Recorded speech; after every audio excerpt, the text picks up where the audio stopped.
Greater Noida में UP international trade show के second edition का आगाज हो चुका है।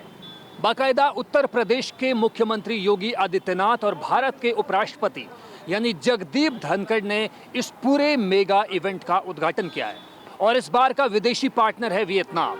5 दिन तक चलने वाले इस पूरे मेगा इवेंट में उत्तर प्रदेश की तमाम गतिविधियों से आप रूबरू होंगे और साथ ही छोटे से छोटे कलाकार से लेकर बड़े से बड़े निवेशक, बड़े से बड़े उद्योगपति यहाँ पर मौजूद रहेंगे और निवेशकों के अलावा कलाकारों की कलाकारी, कारीगरों की कारीगरी और कौशल कर्मियों का कौशल यहाँ पर बाकायदा देखने को मिलेगा। साथ ही ये भी कि इन तमाम उत्पादों के अलावा, इन तमाम तकनीकों के अलावा उत्तर प्रदेश के अलावा तमाम दूसरे प्रदेशों के जायकों के चटकारे भी आप इस 5 दिन के मेगा इवेंट में ले सकते हैं। तो आइए चलते हैं, दिखाते हैं आपको कि 5 दिन के इस मेगा इवेंट में क्या कुछ खास रहने वाला है।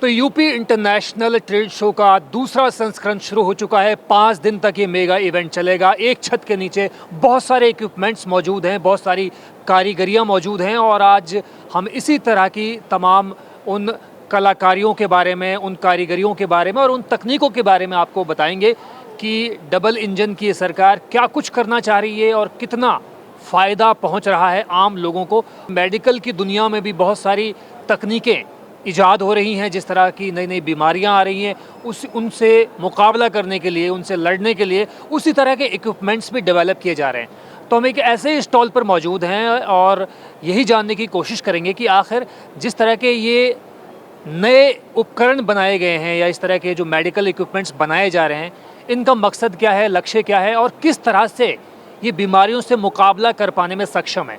तो सबसे पहले तो मैम बहुत शुक्रिया आपका। अपने बारे में सबसे पहले बताएं कि आप किस तरह से यहाँ पर स्टॉल पर काम कर रहे हैं, किस हैसियत से काम कर रहे हैं। मैं एज ए कंपनी में as a chief financial officer के रूप में कार्यरत हूँ जी। और हमारा जो स्टॉल है वो मेनली मेडिकल इक्विपमेंट में ventilator, anaesthesia work station, patient monitor और हमने अभी 2 चीज़ जो है वो नहीं हमने बनाई है। जैसे ये है वर्चुअल डाइसेक्शन टेबल जो मेनली मेडिकल स्टूडेंट को पढ़ाने के लिए होती है। जैसे क्या होता है कि कई बार हमें मेडिकल कॉलेज में कैडेवर जो मुर्दा होते हैं वो हमें अवेलेबल नहीं होते हैं या उनकी शॉर्टेज होती है, तो वो हम उन पे डायरेक्ट ना करके हम इसके थ्रू वो डाइसेक्शन हम लोग कर सकते हैं। तो ये पहली इंडिया की first virtual anatomy dissection table है जो हमने इंडिया में फर्स्ट बनाई है। सेकेंड हमने जो बनाया है वो बनाया है हमारा ईवेम, जो हमारा अपना पेटेंट है एनाटॉमी एंड ईवेम, वो भी हमारा अपना ही बनाया हुआ इक्विपमेंट है। बाकी हम एनेस्थीसिया वर्क स्टेशन है जो पेशेंट को एनेस्थीसिया के लिए यूज़ किया जाता है। हमारा वेंटिलेटर है। एनेस्थीसिया में अभी हमारी यहाँ पे 3 डिवाइस लगी हुई हैं, फर्स्ट, सेकंड एंड थर्ड, और वो हमारा वेंटिलेटर है। जी यही बताइए, मैं यही समझना चाह रहा हूँ आपसे कि जिस तरह के मेडिकल इक्विपमेंट्स आप लोग बना रहे हैं, इस तरह की तमाम इक्विपमेंट्स आप डिस्कवर कर रहे हैं, ईजाद आपने किए हैं, आम लोगों को, आम मरीज़ों को कैसे इनसे फ़ायदा पहुँच सकता है? सर जैसे कि ये हमारी MBS इंडिया नाम की कंपनी है जी, तो ये हमारी मेक इन इंडिया है। तो इसमें हमने अभी ये इनबिल्ड कंप्रेसर लगाया जो एक तो ड्रैगर के पास है और दूसरी हमारे पास है। इन 2 कंपनी के अलावा ये कंप्रेसर और किसी के पास भी नहीं है। लेकिन मरीजों को कैसे फ़ायदा पहुंचेगा ये समझना चाह रहा हूँ मैं। इसकी कीमत क्या है, कितना उनको खर्च करना पड़ेगा? इसकी एक्चुअली क्रिटिकल केयर इक्विपमेंट होते हैं जी। मरीजों को, जैसे मरीज़ का किसी पेशेंट का हॉस्पिटल में ऑपरेशन चल रहा है तो ये मेनली एनेस्थीसिया देने के काम आता है। ठीक है, बेहोश करने के काम आता है। तो क्या सरकार की तरफ से भी कोई सब्सिडी, कोई मदद आपकी तरफ आपके लिए की जा रही है इस बाबत? सरकार की तरफ से, लेकिन मोदी जी सपोर्ट तो कर रहे हैं कि मेक इन इंडिया में, क्योंकि हम मेक इन इंडिया में बना रहे हैं ये। क्योंकि मेनली आप ये देखा जाए तो अगर हम देखें तो मेडिकल इक्विपमेंट कोई भी कंपनी मैन्युफैक्चरिंग नहीं करती है। हमारी इंडिया में जो कंपनी है जो वो मैन्युफैक्चरिंग करती है, क्योंकि जो मेडिकल इक्विपमेंट है वो बाहर से आते हैं। जैसे एनेस्थीसिया वर्क स्टेशन है हमारा, वो ड्रैगर है बाहर की कंपनी, वो आती है। जो वही BPL है वो आती है, फिलिप्स है वो भी जर्मनी की कंपनी है, वही लोग आते हैं। लेकिन हमारा इंडिया में अगर गवर्नमेंट हमें थोड़ा सा सपोर्ट करे और हमें इन चीज़ों में बढ़ावा दे तो हम और भी बहुत कुछ कर सकते हैं। जैसे हमारी ये एनाटॉमी टेबल है मेडिकल स्टूडेंट्स के लिए। अगर मेडिकल ये हमारी पहली वर्चुअल जो वर्ल्ड में 3 कंपनी बनाती है, एक मैब्रिक बनाती है, एक सेक्ट्रा बनाती है और थर्ड कंपनी है हमारी जो इंडिया में बनाती है। अगर गवर्नमेंट सपोर्ट करे और हर मेडिकल कॉलेज में इस टेबल की इंस्टॉलेशन हो तो मेडिकल स्टूडेंट को बहुत बेनिफिट है इसके लिए। तो आप एक्सपेक्ट किस गवर्नमेंट से कर रहे हैं? सेंट्रल गवर्नमेंट से आप कर रहे हैं या उत्तर प्रदेश सरकार से आप कर रहे हैं? दोनों से ही एक्सपेक्ट कर रहे हैं कि मेक इन इंडिया में हमारी इस टेबल को और बढ़ावा दिया जाए। हाँ, लेकिन प्लेटफॉर्म तो आपको मिल गया। क्या आपको लगता है कि बेहतर प्लेटफॉर्म है, अच्छा प्लेटफॉर्म है? यहाँ से एक जैसे पब्लिसिटी के लिए आमतौर पर कही जाती है कि बात ब्रांडिंग बहुत ज़रूरी होती है। बिल्कुल बिल्कुल, बहुत अच्छा प्लेटफॉर्म है और मैंने देखा है कि बहुत अच्छा है। हमने जब फर्स्ट यहाँ पे लगा था तब भी हमने पार्टिसिपेट किया था और हम ये सेकंड टाइम है जो हम पार्टिसिपेट कर रहे हैं। बहुत बहुत धन्यवाद आपका।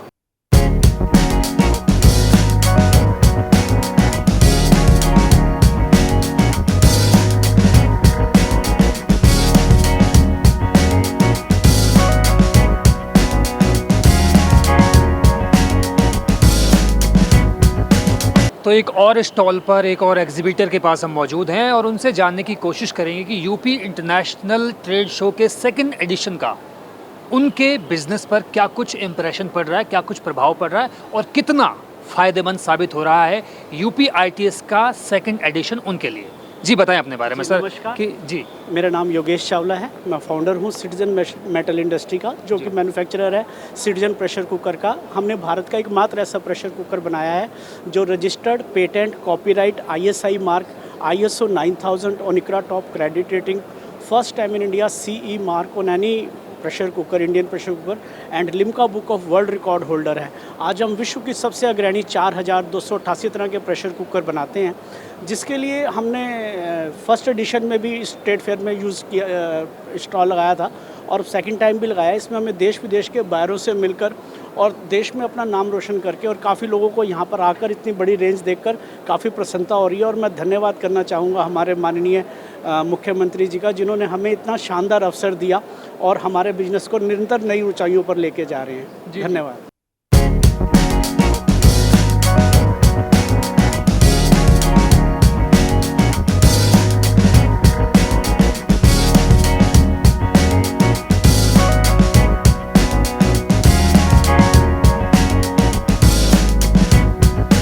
तो यूपी इंटरनेशनल ट्रेड शो का सेकंड एडिशन चल रहा है 5 दिन तक लगातार। ये दूसरा संस्करण चलने वाला है। एक छत के नीचे तमाम कलाकारों की कलाकारियाँ, तमाम कारीगरों की कारीगरियाँ और उनका कौशल और उनका जो आर्ट है, उनकी जो कला है, उसको लोग एक छत के नीचे देख पा रहे हैं। और सबसे बड़ी जो खासियत है इस पूरे मेगा इवेंट की वो यही है कि तमाम एग्जिबिटर्स और तमाम जो कस्टमर्स हैं वो एक छत के नीचे इन तमाम सहूलियतों का फ़ायदा उठा सकते हैं। एक ऐसे ही एग्जिबिटर हमारे सामने मौजूद हैं, उनसे बातचीत करने की कोशिश करेंगे और उनसे ये भी जानेंगे कि उनका प्रोडक्ट क्यों दूसरे प्रोडक्ट से ख़ास है और डबल इंजन की ये सरकार यानी CM योगी और PM मोदी की ये कवायद उनके लिए कितना फ़ायदेमंद है। तो मैम बहुत शुक्रिया सबसे पहले तो आपका। आप अपने बारे में बताएं, कहाँ से आप आए हैं और अपने प्रोडक्ट के बारे में भी बताएं कि किस तरह से ये प्रोडक्ट आम लोगों के लिए फ़ायदेमंद है और किस तरह से ये पूरा इवेंट जो 5 दिनों तक चलने वाला है ये एग्जिबिटर्स के लिए फ़ायदा पहुंचा रहा है।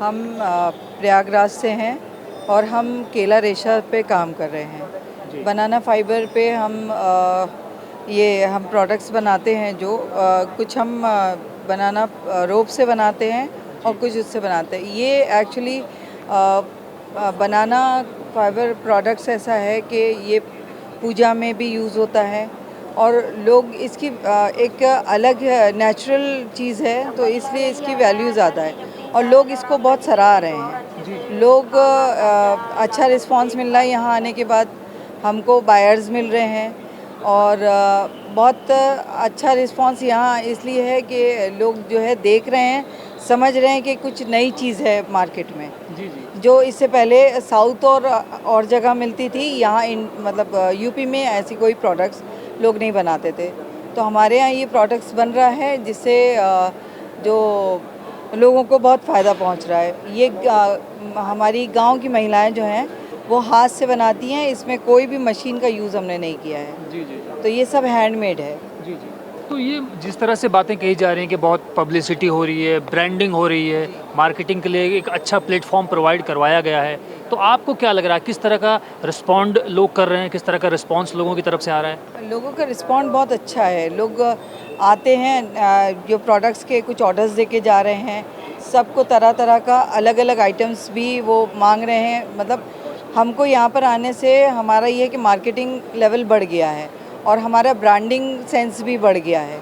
हम जो ब्रांडिंग कर रहे थे उससे अब और हट के हम और सोच सकते हैं कि इसमें और क्या नई चीज़ें हम ला सकते हैं। जी जी। तो यहाँ आने से हमको बहुत सारे फ़ायदे हुए अच्छा, हैं। एक बात ये भी मैं आप समझना चाहूँगा कि जिस तरह से बड़ी तकनीक यहाँ मौजूद है, बड़ी से बड़ी गाड़ी यहाँ मौजूद है, और अभी हम देख रहे थे कि मेडिकल इक्विपमेंट्स, जो आधुनिक मेडिकल इक्विपमेंट्स है वो भी मौजूद है, और आपकी तरह जिस तरह आप कह रहे हैं कि हाथों का इस्तेमाल किया गया, मशीन का इस्तेमाल किया नहीं गया, तो कैसे ये जो नेक्सस बन रहा है बड़ी से बड़ी तकनीक का और हैंडलूम का, कैसे देख रहे हैं आप इसको? सर, ये जो लोगों को एक इच्छा होती है कि वो टेक्नोलॉजी पे भी जाते हैं और वो जो है नेचुरल चीज़ पे भी बहुत विश्वास रखते हैं। तो केला का तना एक्चुअली क्या था, पहले किसान क्या करते थे, फेंक दिया करते थे। अब उनको हम जब रिसाइकिल कर रहे हैं तो लोगों में एक इच्छा बनती है कि रिसाइकिल कैसे हुआ, केले का कैसा ऐसा आइटम बन रहा है। तो वो इस पे कुछ फोकस कर रहे हैं कि हाँ, मतलब बाकी चीज़ें तो समझते थे कि मिट्टी का बन रहा है, बाकी बन रहा है, तो अब केले के तने का बन रहा है तो लोगों को एक विश्वास नहीं होता है। कुछ कहते हैं मूंज है, कुछ कहते हैं ये कुछ और है, फिर वो उनको एक्सप्लेन करते हैं तब उनको इत्तेफाक से हम भी यही कुछ सोच रहे थे कि ये क्या प्रोडक्ट है। सोचते हैं, उनके कलर्स देख के लोग ये सोचते हैं कि ये मूंज का बना हुआ है। तो जितने भी ये प्रोडक्ट्स हमें नज़र आ रहे हैं आपके पीछे, ये तमाम केले के तने के बने हुए हैं? जी, ये सिर्फ और सिर्फ केले के तने से ही हमने कुछ हम फाइबर निकालते हैं और कुछ इस तरह रोप्स बनाते हैं, कुछ हम डायरेक्टली ऐसे बनाते हैं। तो ये सारे हैंडमेड है, हम कुछ भी इसमें मशीन का और ना किसी धागे का अभी किसी चीज़ का यूज़ नहीं कर रहे हैं। लेकिन आगे चल के हम चाहते हैं कि लोगों की जैसे डिमांड आ रही है, लोग चाहते हैं इसमें क्लॉथ यूज़ किया जाए या इसमें और कोई प्रोडक्ट यूज़ किया जाए, तो हमारे हिसाब से ये है कि हम कुछ नेचुरली चीज़ इसमें यूज़ करें कि लोगों को हार्मफुल ना हो। अच्छा, ये बताइए कि जो प्रदेश स्तर पर तो फ़ायदा हो रहा है, आप कह रहे हैं कि उत्तर प्रदेश से आपका ताल्लुक़ है और राष्ट्रीय स्तर की भी हम बातें कर रहे हैं, क्या अंतर्राष्ट्रीय स्तर पर भी कोई इस तरह का एक्सपीरियंस मिल रहा है आपको? कोई आया इस तरह का बायर आपके पास? बायर्स भी आ रहे हैं हमारे पास और उनका भी बहुत अच्छा रिस्पांस है। लोग मतलब अच्छी क्वांटिटी में हमको ऑर्डर्स दे रहे हैं। चलिए, बहुत बहुत धन्यवाद। थैंक यू, शुक्रिया आपका भी और ओडियोपी वालों का और आपके पीटीसी का भी शुक्रिया। Thank you.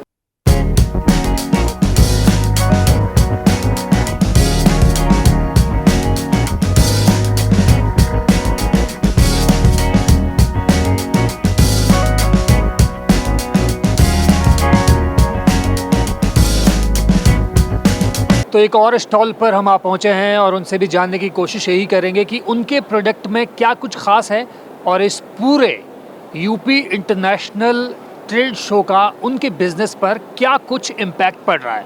जी, सबसे पहले तो अपने बारे में बताएं, कहाँ से आप आए हैं और अपना जो आपका प्रोडक्ट है उसकी क्या सेल हो रही है, क्या लोगों का रिस्पॉन्स आ रहा है, और सरकार की तरफ से जो ये इनिशिएटिव लिया गया है इसको लेकर क्या कुछ कहेंगे आप? सबसे पहले तो नमस्कार, मैं आसाम से हूँ, मेरा नाम किरात ब्रह्मा है। मैं जांगला स्टूडियो का फाउंडर हूँ और जांगला स्टूडियो में हम लोग हाथ की जो कला है उस पर काम करते हैं, हेरिटेज टॉयज़ पे। जो हमारे जो टॉयज़ है, जो लोकल स्टोरीज़ है, उसके ऊपर हम लोग काम करते हैं प्रिजर्वेशन को लेके। यहाँ पे ट्रेड फेयर पे बहुत अच्छा लगा, बहुत लोगों से मिला और बहुत लोगों का काम देखा। अभी आए हैं एक दो बायर जो इंक्वायरी कर रहे हैं। मैं एक्सपेक्ट कर रहा था थोड़ा इंटरनेशनल और लोग आएंगे, क्योंकि ये जो मेरा प्रोडक्ट है जो ये उनको टारगेट किया हुआ है यूरोपियन मार्केट को लेके, जो हैंड क्राफ्टेड प्रोडक्ट्स को ज़्यादा फोकस करते हैं। बट यहाँ पे भी कुछ लोगों ने इंटरेस्ट दिखाया है, तो आशा कर रहे हैं कि और हमें मार्केट अपॉर्चुनिटी मिले। जी, तो ये सब गाँव की औरतें, सेल्फ हेल्प ग्रुप, ये लोग मिलकर ही बनाते हैं ये। तो ये टोटली हैंडमेड प्रोडक्ट्स आपके पास है? जी जी। मशीन का इस्तेमाल भी किया जाता है? नहीं, इसमें स्टिचिंग मशीन है, मगर वो तो उसके लिए भी आदमी चाहिए, इंसान ही चाहिए। मगर ये जो आपके पीछे जो ट्रेडिशनल कपड़ा है, तो ये कपड़ा को लेके हम लोग काट के बनाते हैं, जो मगर हम लोग प्रिजर्वेशन में काम करते हैं। जैसे हम लोग का कथाएँ होता है, फोक स्टोरीज़ होता है, फोक टेल्स होता है, उन लोगों को लेके बनाया है। जैसे अलग अलग खिलौने, हर खिलौने के पीछे एक कहानियाँ है। जी। मसलन किसी भी एक खिलौने को उठाइए और उसकी कहानी बताएं। जैसे ये राइनो है हम लोग का, तो ये असम राइनो है, ये अफ्रीकन राइनो है। तो ये राइनो के ऊपर बनाया है कि राइनो को के बारे में। तो हम लोग एंडेंजर्ड स्पीसीज़ के ऊपर में भी काम करते हैं। जो जैसे ये बोडो लड़की है, ट्रेडिशनल बोडो ड्रेस पहनी हुई है, तो इसको जब खेलोगे तो पूरा पता चलेगा कि ड्रेस कैसे पहना जाता है। आज के बच्चे को पता नहीं रहता कि कैसे पहना है ट्रेडिशनल ड्रेस, तो आइडिया रहेगा उनको खेलते मतलब खेलते। ये कहा जा सकता है कि इन तमाम प्रोडक्ट्स को सेल करने के अलावा कल्चर को भी एक तरह से प्रिजर्व किया जा रहा है। जी, बिल्कुल बिल्कुल उसी के हिसाब से ये बनाया गया है, एक कल्चर प्रिजर्वेशन को लेके, एक आइडेंटिफाई करके एक प्रॉब्लम को, कि कपड़े तो बनाते हैं मगर उसके अलावा कुछ और कर सकते हैं क्या। क्योंकि जी देखो, बच्चे अगर बचपन से इन्हीं चीज़ को अप्रिशिएट करने लग जाएंगे तो बड़े होके भी वो लोग थोड़ा सा उनकी तरफ एक अफेक्शन रहेगा, एक अंडरस्टैंडिंग रहेगा। मगर बचपन से ही अगर प्लास्टिक टॉयज़ और बाहर के कल्चर के साथ खेलोगे तो उनको एक कनेक्शन नहीं रहेगा जो रूट लेवल का कल्चर्स है। तो उसी को मुद्दा बना के हमने एक फोकस किया है कि भाई इसमें काम कर सकते हैं कि नहीं हम लोग। तो सरकार की तरफ से कोई सब्सिडी वगैरह मिल रही है, कोई सरकार की तरफ से कोई इस तरह की सहूलियत प्रदान की जा रही है, मौका दिया जा रहा है कि ठीक है आप अपने आप को एक्सप्लोर कीजिए?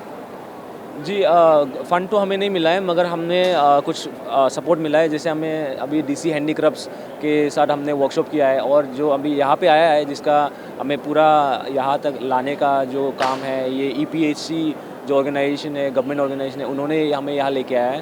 तो आना पीना सब फ्री है, बस हम लोग इंटरेक्ट करना है। तो कोशिश कर रहे हैं कि लोग थोड़ा और समझें, अवेयरनेस का थोड़ा कमी है प्रोडक्ट्स को लेके।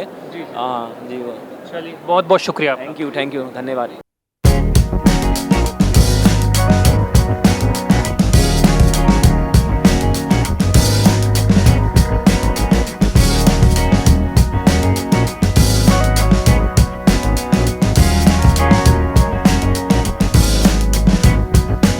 तो यूपी इंटरनेशनल ट्रेड शो का सेकंड एडिशन चल रहा है। 5 दिन तक लगातार ये मेगा इवेंट चल रहा है। बड़ी से बड़ी तकनीक से लेकर छोटी से छोटी कला और कारीगरी यहाँ पर मौजूद है, और तमाम हुनरमंदों का कौशल भी यहाँ पर देखने के लिए लोग आ रहे हैं, जा रहे हैं। और कवायद यही है डबल इंजन की सरकार की, चाहे CM योगी की बात करें, PM मोदी की बात करें, कि एग्जिबिटर्स को इस तरह की संभावनाएं प्रदान की जाएं, इस तरह के मौके उनको दिए जाएं कि वो अपने प्रोडक्ट का, अपने उत्पाद का बहुत ही कायदे के साथ प्रचार और प्रसार कर पाए। ऐसे ही एग्जिबिटर हमारे साथ मौजूद है, उनसे जानने की कोशिश करेंगे कि उनके प्रोडक्ट में क्या कुछ खास है और इस पूरे मेगा इवेंट से उनको क्या कुछ हासिल हो रहा है, क्या कुछ एडवांटेज मिल पा रहा है। जी बहुत शुक्रिया सर। सबसे पहले तो गुड इवनिंग सर, मैं Sanjay Agarwal from काफेल designs.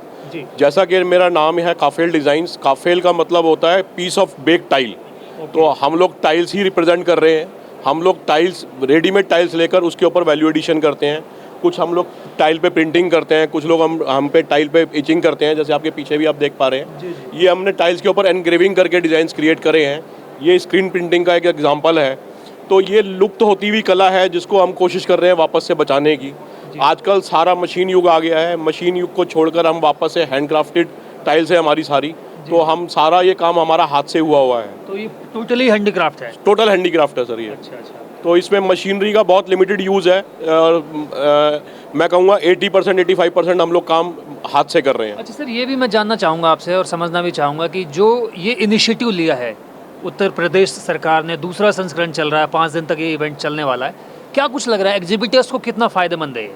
Sir ये हम जैसे स्मॉल स्केल इंडस्ट्री वालों के लिए एक वरदान है। योगी जी और यूपी गवर्नमेंट का मैं तहे दिल से शुक्रिया अदा करूँगा, मोदी सरकार का मैं तहे दिल से शुक्रिया अदा करूँगा, जिन्होंने हम छोटे लोगों के बारे में सोचा और हमारे को ये मंच प्रदान किया। अच्छा सर, ये भी कहा जा रहा है कि राजकीय और राष्ट्रीय स्तर पर तो फ़ायदा हो रहा है, क्या अंतर्राष्ट्रीय स्तर पर भी कोई एडवांटेज मिल पा रहा है आपको? सर मेरे पास अभी तक 2 दिन के अंदर 3 से 4 लीड्स आई हैं एक्सपोर्ट के लिए भी, और एक अभी इराक के सज्जन खड़े हुए थे मेरे पास।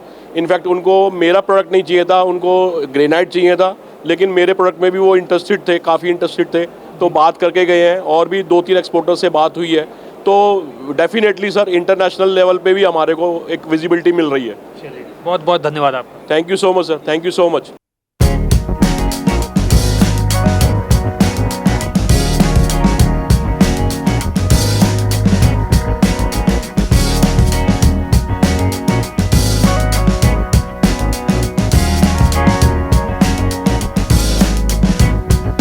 तो लगातार हम अलग अलग स्टॉल्स पर जाकर वहाँ पर उन तमाम कलाओं के बारे में बातचीत कर रहे हैं, तमाम उन कारीगरियों के बारे में बातचीत कर रहे हैं जो अपने आप में असाधारण हैं। और एक ऐसे ही स्टॉल पर हम मौजूद हैं और जैसे ही हमने ये लिखा हुआ देखा कि ये सभी चित्र गाय के गोबर से बनाए गए हैं, कैनवास पर कूची के ज़रिए प्राकृतिक रंगों को उकेरने की कला का प्रदर्शन है, तो अनायास ही रुकने का मन किया और जानने की अब कोशिश यही रहेगी कि आखिर ये ख़याल मतलब जहन में आया कैसे, दिमाग में आया कैसे कि इस तरह के गोबर का इस तरह से इतना खूबसूरत तरीके से इस्तेमाल किया जा सकता है। तो मैम सबसे पहले तो बहुत बहुत धन्यवाद आपका। सबसे पहले तो आप अपने बारे में बताएं, कहाँ से आप आए हैं, क्या आपका नाम है, और ये जो आपके मतलब दिलो दिमाग में ख्याल आया, उत्पन्न हुआ कि इस तरह की चीज़ बनाई जा सकती है और इस तरह के कला का प्रदर्शन किया जा सकता है, ये कब मतलब पैदा हुई ये चीज़? जब कुछ टाइम पहले खाली रहने पे लगा कि कुछ करना चाहिए। मेरा नाम रचना अग्रवाल है, मैं बरेली से आई हूँ जी। तो वहाँ पर मतलब कुछ अलग करने का वो हुआ, लेकिन हम जब गांव में जाते हैं तो वहाँ पे झोपड़ियों पे वहाँ की कलाओं को देख के लगता है कि उसे कुछ मॉडलाइज रूप देना चाहिए। तो हमने गाय के बेस को लेकर, गाय के गोबर के बेस को लेकर नेचुरल कलर से इसे बनाने की कोशिश की है। तो किस तरह का रिस्पॉन्ड आ रहा है लोगों का? रिस्पॉन्ड अच्छा आ रहा है। सही आ रहा है? अच्छा आ रहा अच्छा, है। ये देखने में आ रहा है कि राजकीय और राष्ट्रीय स्तर पर तो ये चीज़ें एक्सेप्ट की जा रही हैं, लेकिन जिस तरह का इंटरनेशनल ट्रेड शो ये हो रहा है, सेकंड एडिशन चल रहा है, 5 दिन तक ये पूरा मेगा इवेंट चलने वाला है, क्या लग रहा है कि इंटरनेशनल स्तर पर भी इस तरह की जो कलाकृतियाँ हैं या इस तरह की जो कला है या इस तरह की जो रचनात्मकता है उसकी एक्सेप्टेंस बढ़ेगी, मौका मिलेगा? हाँ जी, इसकी बढ़ेगी ही थोड़ी थोड़ी। बस शुरुआत में थोड़ा प्रॉब्लम होगी, फिर बढ़ना ही चाहिए इसकी। जी जी। क्योंकि वहाँ के लोग यहाँ के कल्चर को अपनाने की कोशिश कर रहे हैं। तो इस तरह मतलब नेचुरलिटी का उन्हें क्रेज़ है ज़्यादा। अच्छा मैम, ये भी बताइए कि एक छत के नीचे तमाम तरह का हुनर देखा जा रहा है, बेशुमार कौशल यहाँ पर नज़र आ रहा है, क्या कहेंगे जो ये सरकार का ये कदम है, इनिशिएटिव लिया है सरकार ने तमाम हुनरमंदों के लिए, तमाम कौशल कर्मियों के लिए, और हाथ से बनी चीज़ों से लेकर बड़ी से बड़ी तकनीक यहाँ मौजूद है एक छत के नीचे, तो ये जो कदम है सरकार का, इसके लिए क्या कुछ कहें? ये बहुत अच्छा कदम है, ये इंडिया को भी आगे बढ़ाएगा और जो हैंडमेड का क्रेज़ ख़त्म होता जा रहा है उसको भी आगे बढ़ाएगा थोड़ा। चलिए, बहुत बहुत धन्यवाद आप। Thank you.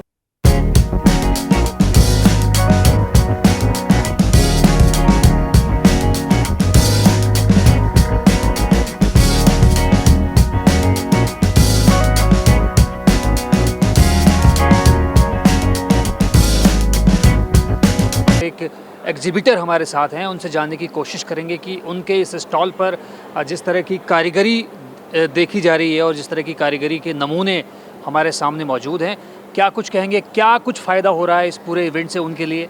सबसे पहले तो अपना नाम बताएं, आप कहाँ से आए हैं? मैं इरफान अहमद हूँ जी। भदोही का रहने वाला, उत्तर प्रदेश। ये जो प्रोडक्ट आपने बना रखा है, ये कारीगरी जो हम देख रहे हैं, जो तरह तरह की कलाएँ का जो नमूना हमारे सामने मौजूद है, क्या कुछ कहेंगे, किस तरह का रिस्पॉन्ड आ रहा है लोगों की तरफ से? यहाँ पे हम देखिए सेकंड टाइम आए, फर्स्ट टाइम आए थे लास्ट ईयर जी। सेकंड टाइम इस बार भी आए और पूरी चांस हमें है कि अच्छा रिस्पांस मिलेगा। और इस बार जो लास्ट ईयर ले आए थे, जो प्रोडक्ट अपना बनाकर, उससे डिफरेंट चीज़ हम लेकर आए हैं। ये सामने देख लीजिए, पर्शियन कारपेट है हमारे पास से। इस कारपेट में वूल एंड सिल्क में बनाए गए हैं। वूल सिल्क में बनाने में, इसको एक कारपेट में बनाने में तकरीबन 9 महीने लग जाता है। अब पूरा इसको बनाने में कितना वक्त लग गया होगा? इस कारपेट को देखिए, ये देखिए हैंड नॉटेड, ये भी कारपेट है, इसका बैक देखिए पूरी नॉट्स किया जाता है। ये ताना एंड पेटा अच्छा, दोनों तरह से बनाए जाते हैं। अब पूरी हाथ से वीविंग किया जाता है इस कारपेट को बनाने में, और फिर उसके वीविंग करने के बाद ये कारपेट जब रेडी हो जाता है, इसकी वॉशिंग होती है। वॉशिंग के बाद इसका जो सारा क्लिपिंग किया जाता है, क्लिपिंग करने के बाद फिर हम ये आप इंटरनेशनल ट्रेड फेयर में, कितनी कीमत है? ये मार्केट वैल्यू अगर आप देखेंगे मार्केट में ये कारपेट आपको 35,000 का मिलेगा। लेकिन आज हमारे यहाँ पे अगर डायरेक्ट हम चाहते कस्टमर आए और मिले, हमें ऑर्डर भी दे, और जो रिटेल में चाहे रिटेल में भी ले जा सकते हैं, रिटेल में भी हम सेल करें। ये यहाँ पे रेट हमने रखा है इसका 9,000 रुपये। 9,000 जी। जी जी। मार्केट में यहाँ पे कहीं भी आप ट्राई मारेंगे 35,000 के नीचे कोई सेल। प्रोडक्ट हैंडमेड तो है, तो बात सही है, लेकिन इसमें इस्तेमाल क्या क्या करते हैं आप, ये भी बताएं जरा। इस्तेमाल ये देखिए, हमारे पास ये जो है सिल्क ऑन सिल्क फैब्रिक में, ठीक है सेकंड ये देखिए सिल्क और एंड वूल है जी।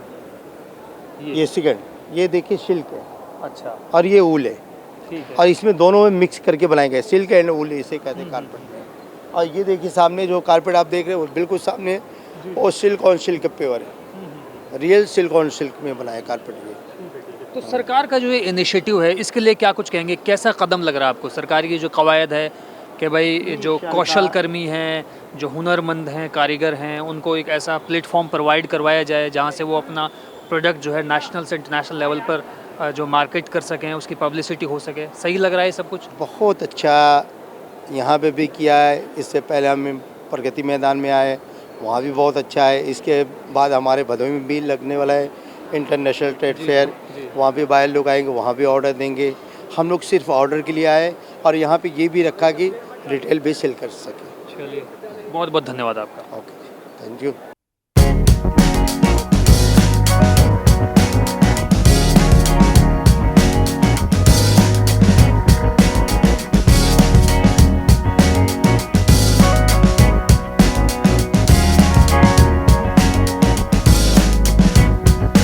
तो लगातार हम अलग अलग स्टॉल्स पर जा रहे हैं और वहाँ पर जो प्रोडक्ट्स मौजूद हैं उनके बारे में जानने की कोशिश कर रहे हैं कि उनके कैरेक्टरिस्टिक्स क्या हैं, क्या सेलेंट फीचर्स हैं और इस पूरे मेगा इवेंट के बाद में उनको क्या कुछ लग रहा है कि उनका प्रोडक्ट जो है फल फूलेगा या राजकीय राष्ट्रीय स्तर से वो अंतर्राष्ट्रीय स्तर पर पहचाना जाएगा। एक ऐसे एग्जिबिटर हमारे साथ मौजूद हैं, उनसे जानने की कोशिश करेंगे कि उनका जो प्रोडक्ट है उसकी एक्सेप्टेंस इस इवेंट के बाद में कितनी बढ़ने वाली है। तो सबसे पहले तो सर आपका नाम बताएं, अपने बारे में बताएं और अपने प्रोडक्ट के बारे में बताएं। बिल्कुल, मेरा नाम सैयम है, मैं मुजफ्फरनगर से बिलोंग करता हूँ। तो जैसा कि आप जानते हैं गवर्नमेंट की एक स्कीम है ODOP, one district one product. तो मुजफ्फरनगर से गुड़ आता है जी, तो हम लोग गुड़ के ही कुछ प्रोडक्ट बनाते हैं, बट कुछ इनोवेटिव प्रोडक्ट्स बनाते हैं। जैसे आप देख रहे हैं हमारे पास कोकोआ, टर्मिक लैटे, रोज़ बादाम, चाय मसाला, ये सब फ्लेवर्स हैं और ये कुछ इनोवेटिव। हम लोगों ने लास्ट ईयर भी यहाँ पे पार्टिसिपेट किया था। लास्ट ईयर से अब की बार ज़्यादा क्राउड है, ज़्यादा प्रोडक्ट की विजिबिलिटी है, ज़्यादा बड़ी ब्रांडिंग यहाँ हमें करने को मिल रही है और ज़्यादा हमें B2B बायर्स भी आ रहे हैं। तो लास्ट ईयर से काफ़ी अच्छा है इस बार। तो क्या लग रहा है इस बार? आमतौर पर गुड़ के बारे में जब बातें होती हैं तो पश्चिमी यूपी का पूरा ना वो एक लैंडस्केप जहन में घूमने लगता है। एक बात तो ये होगी कि राज्य के स्तर पर एक्सेप्टेंस से कहीं कोई दिक्कत नहीं है, राष्ट्रीय स्तर पर गन्ने की पैदावार मानी जाती है, गन्ने के बारे में सबको पता है, गुड़ चीनी के बारे में सबको पता है, लेकिन अंतर्राष्ट्रीय स्तर पर अगर देखें कोई इस तरह का एक्सपीरियंस अब तक आपने किया है? कोई बाहर का कोई बायर आपसे मुखातिब हुए हों, बातचीत आपकी हुई हो? एक्चुअली ये जो प्लेटफॉर्म है ना, ये इतना बड़ा प्लेटफॉर्म है और यहाँ पे ज़्यादातर जो बायर्स आ रहे हैं वो इंटरनेशनल बायर्स आ रहे हैं हमारे पास, और उनको काफ़ी हमारा प्रोडक्ट इनोवेटिव लग रहा है क्योंकि कुछ मार्केट में नया है ये और हेल्दी कॉन्सेप्ट है और उन लोगों को हेल्दी चीज़ चाहिए। तो 2-3 बायर से हमारी बात चल रही है, मे भी मुझे उम्मीद है कि ज़रूर वो हमारे साथ डील करेंगे। मुझे ऐसा लग रहा है कि CM योगी और PM मोदी की इस कवायद से आप खुश भी हैं, शायद तभी आपने ये लगाया भी हुआ है। इनके प्रोडक्ट्स हमेशा वो जब आते हैं मुजफ्फरनगर तो by the grace of God हमारे प्रोडक्ट वहाँ पे पहुँच जाते हैं। तो सही लग रहा है कि डबल इंजन की सरकार जो काम कर रही है, CM योगी PM मोदी का इनिशिएटिव है कि भाई तमाम कारीगर या तमाम हुनरमंद या तमाम वो मेहनतकश जो रात दिन मेहनत करते हैं और अपने प्रोडक्ट को इस तरह से अगर उनकी मार्केटिंग होती है, पब्लिसिटी होती है तो उनको फ़ायदा पहुंचता है। डेफिनेटली फ़ायदा पहुंचता है। सबसे बड़ी बात कि मैंने आपको फिर बार बार बता रहा हूँ, ODOP स्कीम जो गवर्नमेंट की है, यहाँ पे स्टॉल की जो कॉस्ट है वो 75,000 समथिंग है। ठीक है, बट हम इस स्कीम के अंडर आते हैं तो गवर्नमेंट हमें 75% पैसा हमारा सब्सिडी के थ्रू रिटर्न करेगी, तो हमें इसकी अप्रॉक्सीमेटली 18,000 समथिंग देनी होती है। इतने बड़े प्लेटफॉर्म में सर 18,000 में स्टॉल कैसे मिलने वाला है? और हम जैसे नए स्टार्टअप्स के लिए 18,000 बेयर भी हम लोग कर सकते हैं, ब्रांड की विजिबिलिटी भी हो जाती है यहाँ पे आगे। फ्रेश जो एंटरप्रेन्योर हैं या जो स्टार्टअप शुरू करने वाले हैं तो उनके लिए एक अच्छी कोशिश है। ये जो हॉल है ये ODOP हॉल है और ये हम जैसे स्टार्टअप्स के लिए ही है, क्योंकि कोई भी अपना बिजनेस स्टार्टअप करता है तो उसको एक्सपेंड करना है। एक्सपेंड करने के लिए वो अदर हॉल्स में जाएगा तो वहाँ पे उसको बहुत ज़्यादा पेमेंट करना पड़ता है। यहाँ पे नॉमिनल चार्जेस हैं, फिर गवर्नमेंट यहाँ पे बहुत ज़्यादा क्राउड लेके आती है, इंटरनेशनल बायर्स भी यहाँ लेके आती है क्योंकि ये गवर्नमेंट हॉल्स हैं, तो हम लोग के लिए तो बहुत बेनिफिशियल। चलिए, ये बातें तो हो गई बतौर एग्जीबिटर, प्रदर्शक के भाई आपका प्रोडक्ट है, आप अपने प्रोडक्ट को सेल करना चाहते हैं हर कीमत पे। अगर बायर्स के बारे में बातचीत की जाए, जो ख़रीदार हैं उनके बारे में बातचीत की जाए, तो उनको क्या फ़ायदा है आपके प्रोडक्ट को ख़रीदने के बाद? सर देखो, सबसे बड़ी बात यह है इस प्लेटफॉर्म पे आकर, यहाँ पर आकर आपको हर प्रोडक्ट नेचुरल मिल सकती है और सीधा मैन्युफैक्चरर के पास से मिलती है। मार्केट में आउटसोर्सर्स भी हैं, बट यहाँ पे जो लोग आते हैं वो मैन्युफैक्चरर्स होते हैं, तो बायर्स का ट्रस्ट उसमें रहता है कि ODOP है, गवर्नमेंट की स्कीम है, ये आए हैं तो प्रोडक्ट अच्छा होगा, तो बहुत ज़्यादा बायर सेटिस्फाई हैं। फिर हम लोग टेस्टर्स करवा रहे हैं तो वो और ज़्यादा सेटिस्फाइड हो रहे हैं।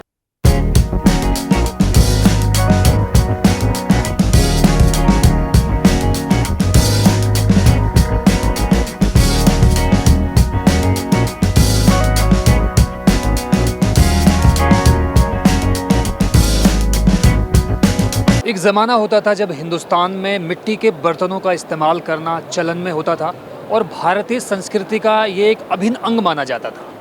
लेकिन वक्त बदल रहा है और कहा जा सकता है कि भाई दुनिया जो है आधुनिक हो रही है, लेकिन फिर भी अभी भी कुछ चीज़ें देश भर में ऐसी देखी जाती हैं और कुछ प्रोडक्ट ऐसे देखे जाते हैं जिनसे कहीं ना कहीं वो बातें, वो परंपराएं दोबारा से अनायास याद आने लगती हैं। और आजकल ग्रेटर नोएडा में यूपी इंटरनेशनल ट्रेड शो का 2nd एडिशन चल रहा है और यहाँ पर तमाम तरह के उत्पाद मिल रहे हैं। बड़ी से बड़ी तकनीक यहाँ मौजूद है और छोटे से छोटा हुनर और कला भी यहाँ मौजूद है। एक ऐसे स्टॉल पर हम मौजूद हैं, मिट्टी के बर्तन बनाते हैं ये तमाम कलाकार और कारीगर, इनको कहिए। और पूछने की सबसे पहले कोशिश ये रहेगी, अपने बारे में बताइए, आपका नाम क्या है, कहाँ से आप आए हैं? मेरा नाम दीप्तांशु राणा है, मैं खुर्जा से बिलोंग करता हूँ, डिस्ट्रिक्ट बुलंदशहर जी, जो कि यूपी में ही है। हमारे वहाँ सेरेमिक का ओडीओपी क्षेत्र माना जाता है खुर्जा को। जी जी। तो सेरेमिक के ही से ही हमने सीख के उसको मिट्टी के बर्तनों बनाने की हमने कला सीखी। जी। सेरेमिक का काफ़ी अच्छी इंडस्ट्री खुर्जा में है, जहाँ से अच्छे लेवल पे एक्सपोर्ट भी होता है। तो उसी प्रक्रिया को हमने मिट्टी के बर्तन बनाने के लिए यूज़ किया। तो उसी से हमने किचन वेयर की सारी जितने भी यूटेंसिल्स होते हैं, चाहे कढ़ाई है, कुकर है, डोंगे सेट हैं, कढ़ाई सेट है, हांडियाँ हैं, चाहे यहाँ तक कि आपके चाय के कप, मिल्क मग, जितना भी सेरेमिक में आप एक या फिर एक जो भी किचन में खाना बनाने के लिए जितने भी यूटेंसिल आप यूज़ कर सकते हैं, वो सभी हमने मिट्टी से बनाने की कोशिश करी है, जिसमें थोड़ा बहुत हमें सफलता भी हासिल हुई है। जी जी। तो क्या लग रहा है आपको कि लोगों का रिस्पॉन्ड किस तरह से आ रहा है, कैसा रिस्पॉन्स किया लोगों ने? थोड़ा सा लोग सोचते हैं कि मतलब चलेगा नहीं चलेगा, लेकिन जब एक बार यूज़ करते हैं तो खुश भी हैं उससे। और एक लोग जो पुराने लोग जुड़े हुए थे, जो पहले घरों गाँव में जो जुड़े हुए लोग हैं, उनको पता है कि इसकी क्या अहमियत है। पुराने घरों में मिट्टी, क्या अहमियत है इसकी? मतलब जैसे मिट्टी के बर्तनों में पहले खाना बनता था, अब देखा जाए तो ऐसे एलुमिनियम के बर्तन हैं, इसको काफ़ी हार्मफुल बताते हैं कि जो आपका नॉन स्टिकी चूल्हे आते हैं उनको हार्मफुल बताते हैं, कैंसर।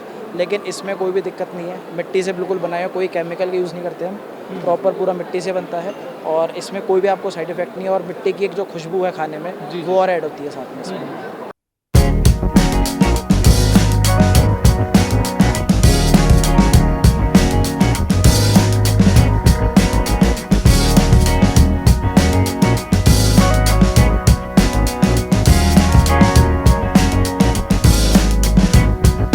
तो यूपी इंटरनेशनल ट्रेड शो का 2nd एडिशन चल रहा है। 5 दिन तक इस मेगा इवेंट में तमाम तरह की तकनीकें, तमाम तरह की कलाएं और कलाकृतियां मौजूद हैं। तमाम हुनरमंद अपने कौशल का एक तरह से यहाँ पर प्रदर्शन कर रहे हैं और उनका कायदे से प्रचार प्रसार भी हो रहा है। मैं एक ऐसे ही स्टॉल पर मौजूद हैं, एग्जिबिटर के साथ मौजूद हैं, उनसे जानने की कोशिश करेंगे कि जो प्रोडक्ट हमारे सामने मौजूद हैं इनकी खासियत क्या है और लोगों ने किस तरह से रिस्पॉन्ड किया है इन प्रोडक्ट्स के तौर पर उन एग्जिबिटर को। जी, सबसे पहले तो अपना नाम बताएं, आप कहाँ से आप आए हैं? मैं राजेश सिंह सुल्तानपुर से आया हूँ।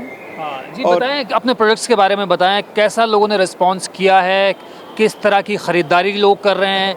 राज्य के स्तर पर, राष्ट्रीय स्तर पर ख़रीदारी अपनी जगह, अंतर्राष्ट्रीय स्तर पर भी माना जा रहा है कि यहाँ पर बाहर के भी लोग मौजूद हैं। तो ओवरऑल जो एक्सपीरियंस रहा आपका कैसा रहा है? बहुत अच्छा एक्सपीरियंस रहा। इससे पहले भी हम लोग आए थे और ये हमारा सारे प्रोडक्ट जो है इको फ्रेंडली हैं। 90% जो है सारा प्रोडक्ट जो है महिलाओं के हाथ के द्वारा बना हुआ है। ये बहुत अच्छा लग रहा है कि जनपद की पहचान जो है एक इवेंट के द्वारा, सरकार के मैनेजमेंट के द्वारा पूरे विश्व स्तर पे इसका जो है ब्रांडिंग हो रही है। जी जी। खरीदारी सेल भी ठीक है, बहुत अच्छी सेल है, रोज 10-5 हज़ार रुपये का सेल हो जाता है। और हम लोग इस्तेमाल क्या करते हैं इन प्रोडक्ट्स में? आप लकड़ी का इस्तेमाल है, किसका इस्तेमाल है? ये नदी किनारे एक घास होती है जिसको लोकल भाषा में सरपत कहा जाता है, सवाई ग्रास कहा जाता है, गोल्डन ग्रास कहा जाता है। उसी से सारे प्रोडक्ट बने हैं। रस्सी बनी है, फर्नीचर बने हैं, डेकोरेटिव आइटम्स बने हैं। और इनका जी ये महिलाएं कूट के अपने हाथ से जो है नेचुरल 100%। और इसकी ड्यूरेबिलिटी बहुत होती है। और ये क्या है? ये रोटी बॉक्स है। ये रोटी बॉक्स है जी। लेकिन आजकल हम देख रहे हैं कि तरह तरह के दूसरे स्टील का इस्तेमाल हो रहा है और प्लास्टिक का इस्तेमाल हो रहा है रोटियों को रखने के लिए। मुझे लगता है कि वो ज़्यादा नुकसानदायक है और इस तरह के जो प्रोडक्ट होते हैं ये ज़्यादा फायदेमंद है। जी, ये zero defect zero effect policy पे है। और ये हमारा जो नेचुरल चीज़ें जो वेस्ट में चली जाती है उसको हम लोग इस्तेमाल करके और लोगों के बीच पहुँचा रहे हैं। साथ में जो कलाएँ लुप्त हो रही हैं तो नई पीढ़ी को फिर से देखने को मिल रही है, क्योंकि दादी नानी तो करती थी। लेकिन ये बीच वाली जनरेशन भूल रही है इस चीज़ को। ये महत्वपूर्ण बात आपने कही कि कलाएं ख़त्म हो रही हैं और एक ज़माना था जब इस तरह के घास के बने जो चीज़ें होती थी या इस तरह के जो प्रोडक्ट होते थे उनका इस्तेमाल पूरे देश भर में किया जाता था। तो एक तरह से आप उन परंपराओं को भी जीवित करने की कोशिश कर रहे हैं, उस कल्चर को दोबारा से प्रिजर्व करने की भी कोशिश कर रहे हैं। पूरी लड़ाई उन्हीं की है। जी जी जी। तो ये भी बताइए कि सरकार की तरफ से जो एक कवायद है और एक छत के नीचे तमाम लोगों को जो बैठाने की कोशिश है और तमाम प्रोडक्ट्स का जो प्रचार प्रसार करने की जो एक मैं कहूँगा कि जद्दोजहद सरकार की भी है और आप जैसे एग्जिबिटर्स की भी है जो मेहनत कश लोग हैं, क्या कहेंगे सरकार के लिए आप? सरकार के लिए हृदय से बहुत बहुत धन्यवाद कि मतलब एक छोटी सी सोच को, जो एक सांस्कृतिक सोच को जो है विश्व पटल पे लाने को, इसी से हम लोग जो है हमारी इकोनॉमी जो है बूस्ट करेगी। जो हम आज 10 नंबर से 3 नंबर पे आए हैं, हम इसी की वजह से आए हैं। जी जी। ऐसे ऐसे हर प्रोडक्ट को पहचान मिलेगी तो निश्चित लोग जो है अपना क्राफ्ट छोड़ के ऑटो रिक्शा और रिक्शा नहीं चलाएंगे, मजदूरी नहीं करेंगे। अगर उनका हर हाथ को रोजगार मिलेगा घर बैठे, तो सरकार का बहुत बहुत इसमें जो है योगदान रहा है। बहुत महत्वपूर्ण सोच है और हमारी उत्तर प्रदेश गवर्नमेंट खास करके योगी आदित्यनाथ जी का हम लोग विशेष रूप से धन्यवाद प्रेषित करते हैं। चलिए, बहुत बहुत धन्यवाद आपका भी।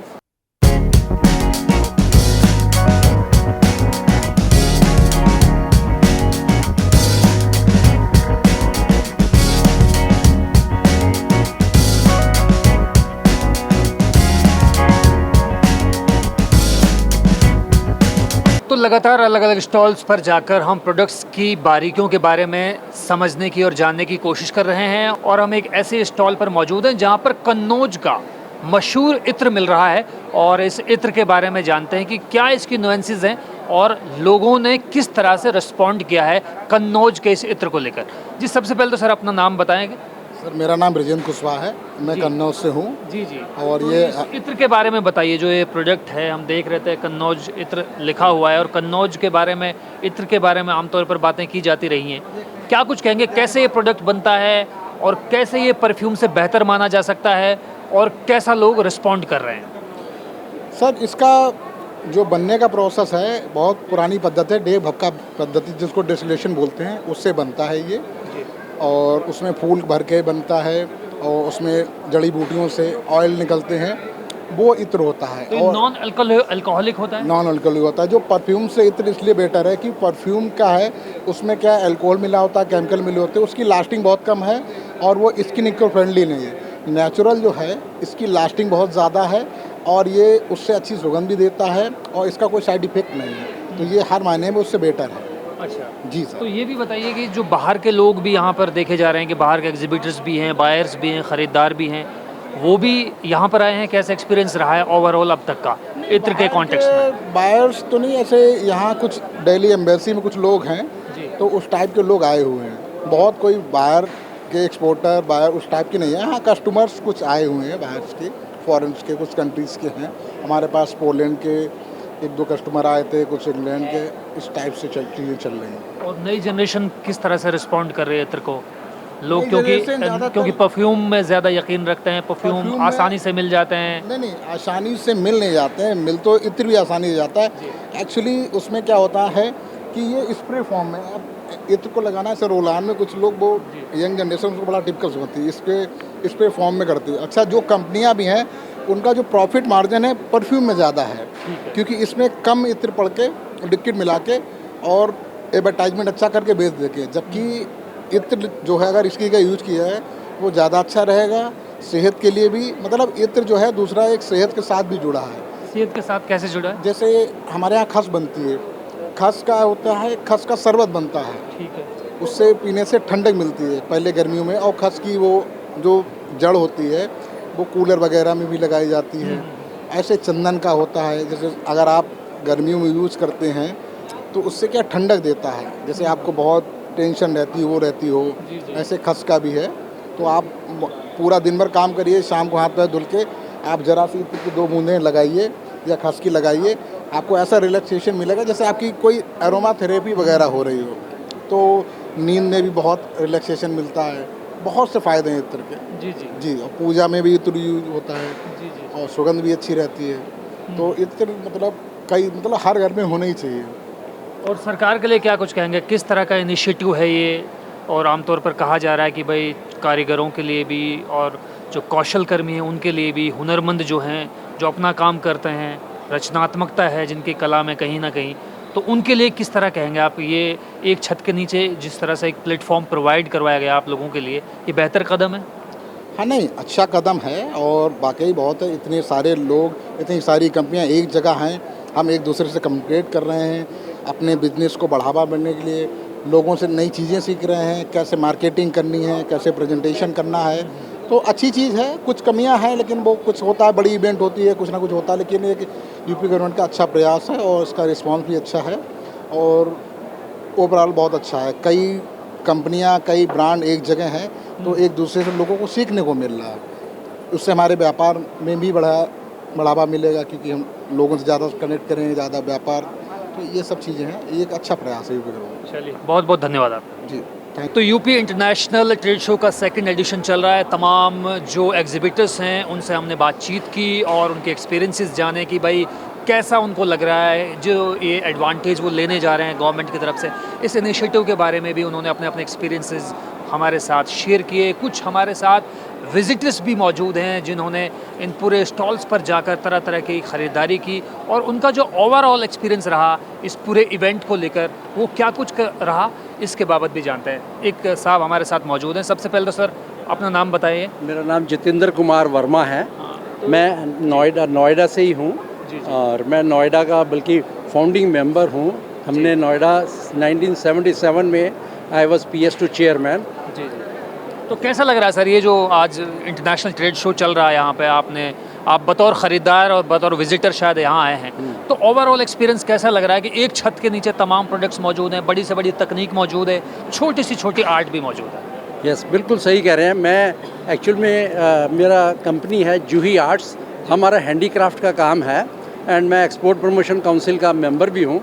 मुझे ये जो फेयर सेकंड एडिशन लगा है, ये मुझे जो एक्सपोर्ट प्रमोशन काउंसिल वाले जो अक्टूबर में और फरवरी में करते हैं जो फेस्टिवल, ये मुझे उससे 10 गुना ज़्यादा अच्छा लगा है क्योंकि इसमें जो इन्होंने टेक्निक वगैरह और जो हैंडीक्राफ्ट है और हर तरह का A to Z जो है एरियाज़ इन्होंने कवर किया है और बहुत ही बखूबी इन्होंने ईजी टू अंडरस्टैंड, मुझे घूमने में भी और देखने में भी बड़ा अच्छा लग रहा है। तो ये अफोर्डेबल है तमाम लोगों के लिए? आमतौर पर रेट्स को लेके एक टेंशन सी होती है, कन्फ्यूज़न होती है कि यार वहाँ ट्रेड शो चल रहा है, इंटरनेशनल ट्रेड शो है, तो अफोर्डेबल है नहीं है? सब कुछ सही है, डिसिप्लिन्ड है, मैनेज्ड है? Yes, it is so very well managed and organised. I am really wondering, thanks to the UP government. और ये जितना भी स्टॉल्स मैंने देखे हैं सब ही बहुत रीजनेबली प्राइस्ड हैं। I think people should come and see this fair and there are so many products here to see and to buy and right. और उनके लिए भी कुछ कहना चाहेंगे सर, जो कारीगर हैं, कलाकार हैं, हुनरमंद हैं, कौशल कर्मी हैं, जो छोटे कारीगर हैं, कहने का मतलब जो ग्रामीण अंचल से हैं, जो रूरल बैकग्राउंड से यहाँ पे आए हैं नोएडा में, ग्रेटर नोएडा में, क्योंकि ये नेशनल लेवल से ऊपर चला गया, इंटरनेशनल लेवल इसका है, तो बाहर से भी लोग आ रहे हैं, एक्सपोर्टिंग और इंपोर्टिंग का यहाँ पूरे चांसेस हैं। हाँ, यस, मैं ये ज़रूर कहूँगा यहाँ पर इंडियंस के अलावा हमें ओवरसीज़ बायर्स को भी इनवाइट करना चाहिए और ज़्यादा मात्रा में, सो दैट हमारे यहाँ के जो जितने भी छोटे कारीगर हैं उनको एक्सपोर्ट की और काम मिले और वो और पनप सकें। ये बहुत बढ़िया इनिशिएटिव है गवर्नमेंट का। आई थिंक मैं खुद भी हैंडीक्राफ्ट का आदमी हूँ और मैं खुद अपने I am carpenter actually, though I am retiree from WHO, but wood has always been my passion. और मैं वुड में वुडन लाइट्स बनाता हूँ जो कि एक बड़ा नया कंसेप्ट है। वुड में से मैं लाइट फिल्टर करता हूँ। हैट भी शायद आपने? यस, मैंने हैट भी, मेरा अपना ही खोज है और इसमें जो है ये IoT बेस्ड जो है, इसमें मोबाइल से चलती है, इसमें इंटरैक्टिव लाइट्स। और मेरा शौक़ है कि भी मैं हैंडीक्राफ्ट में अलग अलग तरीके की चीज़ें बना सकूं और जो मैं वुडन लाइट्स बनाता हूं उसके लिए मुझे पिछले साल पेटेंट भी मिला गवर्नमेंट से। मैं चाहूँगा कि हमारे नोएडा क्षेत्र में कोई ऐसी फैसिलिटीज़ होनी चाहिए। I am 72 year old. I know you will not believe it, but at this age we need some support from the government so that we can also. मैं आपको देख रहा हूँ तो I have to believe in it. Yes, I can show you my driving lessons if you want. तो international trade show का second edition चल रहा है, बहुत सारे विजिटर्स हम लोग बातचीत कर रहे हैं और हमारे साथ अब कुछ ऐसे लोग भी मौजूद हैं जिन्होंने खुद ख़रीदारी की है, विजिटर्स के बतौर वो यहाँ मौजूद हैं। उनसे जानने की कोशिश करेंगे कि ओवरऑल जो उनका एक्सपीरियंस रहा इस पूरे ट्रेड शो को लेकर वो क्या कुछ रहा। जी मैम, सबसे पहले तो आप बताइए आपका नाम क्या है? मेरा नाम है डॉक्टर मनु सिसोदिया। कहाँ से आप आए हैं? Greater Noida, AWHO। क्या कुछ ख़रीदारी की आपने? हमने बहुत सारी शॉपिंग किया है, हैंडीक्राफ्ट किया है, बेडशीट्स लिए हैं और काफ़ी कुछ लिया है। कैसा एक्सपीरियंस रहा है ओवरऑल? बहुत बढ़िया, लास्ट ईयर से और इम्प्रूवमेंट हुआ है, अच्छा लास्ट ईयर भी आप आए थे? हाँ जी, लास्ट। जी मैम, आप भी अपना नाम बताएं। हाय, और आपको हमारे चेहरे की खुशी और हाथ का सामान देख के लग ही रहा होगा कि हम काफ़ी खुश हो के बहुत एक्साइटेड हैं। शॉपिंग हो चुकी है, हिम्मत हार गए लेकिन अभी दिल नहीं भरा है। तो ग्रेट शॉपिंग सबको आना चाहिए, इंजॉय करना चाहिए और इसको सबको सपोर्ट करना चाहिए डेफिनेटली। नहीं, आमतौर पे लोगों के दिलो दिमाग में ख्याल रहता है कि इंटरनेशनल ट्रेड शो है तो पता नहीं रेट्स रीजनेबल होंगे, अफोर्डेबल होंगे, नहीं होंगे। रेट्स इस साल रेट्स बहुत अच्छे हैं और सबको आना चाहिए। अब नीचे कैमरा नीचे करके सामान भी दिखाइए। तो बहुत अच्छा है। देख सकते हैं कि विजिटर्स जो हैं बहुत एक्साइटेड हैं, बहुत खुश हैं। जी मैम, आप भी अपना नाम बताएं। मैं पूजा हूँ और AWHO ग्रेटर नोएडा में रहती हूँ और बहुत ही अच्छा एक्सपीरियंस था। हम सोच के आए थे कि हम शॉपिंग नहीं करेंगे, बट आप देख सकते हैं कि हमने बहुत शॉपिंग करी है and all styles are good and reasonable in reasonable. सारी क्लासेस के लिए है, आमतौर पर लोग सोचते हैं कि बड़े लोगों के लिए इंटरनेशनल ट्रेड शो है। ऐसा कुछ नहीं है और they are also very nice to us. जो जितने भी सेल्स यहाँ पे हैं वो बहुत अच्छे रहे हैं हमारे साथ। हाँ, बिल्कुल, थैंक यू। जी मैम, आप भी नाम बताएं अपना। मैं हूँ वानी रूपाल और मैं भी ग्रेटर नोएडा से आई हूँ, AWHO, and we have come all together from a same society और एवरी ईयर आते हैं यहाँ पर। अपना एक्सपीरियंस डिफरेंट होता है every year, but this time seriously the prices are really reasonable और अफोर्डेबल और बहुत अच्छा लगा है शॉपिंग करके। ये तो रहा पर्सनल एक्सपीरियंस की बात। गवर्नमेंट के इनिशिएटिव के बारे में भी बताइए कि एक छत के नीचे तमाम प्रोडक्ट्स मौजूद हैं, बेशुमार तकनीकें यहाँ मौजूद हैं और ऐसे ऐसे कारीगर कलाकार यहाँ मौजूद हैं कि भाई उनकी जो क्रिएटिविटी है उनको देखकर ही इंसान दंग रह जाता है। तो ये जो इनिशिएटिव है और इसका जो रूरल बैकग्राउंड के जो लोग हैं, ख़ासतौर पर आर्टिस्ट लोग, उनको कितना फ़ायदा पहुँच रहा है? उनको भी बहुत फ़ायदा होना चाहिए। हम इसीलिए हर ईयर आते हैं और उनको प्रमोट करते हैं। ऐसे आर्टिसंस, ऐसे इतना हमारा जो कल्चर है उसको प्रमोट करने में हम लोगों का ऑब्वियसली योगदान तो रहता ही है और हम लोग मैक्सिमम से मैक्सिमम अपना चाहते हैं कि हम इसको मोटिवेट करें उनको और एवरी ईयर आके उनका मनोबल बढ़ाएं। यस, बिल्कुल। Thank you so much. Thank you.